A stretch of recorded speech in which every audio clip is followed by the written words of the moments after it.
غلو ترانسفارمر پټ کو څوک په ډول پوه هم نشو خو خلک دلته کې ګرځي را ګرځي خو چاته ډول پته ونه لګېده په پروفیشنل طریقه باندې غلا وکړله ګاډی رالی سړی ترې راکوز شو تاویږي را تاویږي ګوره ترانسفارمر چې کوم دی د برځي کې دی ګوره ورته بره ور وختو صاحب ښه په څه ورګي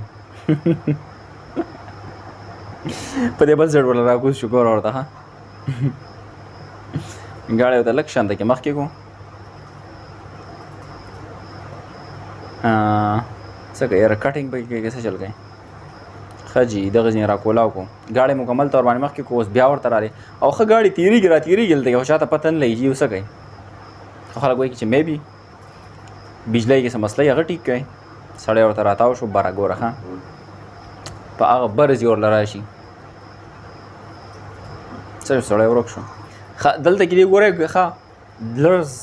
ګاډي ته هر څه ور پرېوته دلته کې ورله په سایډ باندې راتاو شي که نه او د هغې نه بعد چې کوم دی هغه نټونه هر څه ته ور وسپړي او داسې په داسې طریقه باندې ګاډي ته جوړ کړي چې ګاډی څنګه مخ په وړاندې باندې ځي نو په خپله به ورته ټرانسفارمر ښکته را پرېوځي او همدغه شنکار یې ورسره وکړو ټرانسفارمر چپه شو ټرانسفارمر یې سیټ ته کړو دا زمونږ د پاکستان پروفیشنل غله دي چې په پروفیشنل طریقه باندې به غلا څنګه کوي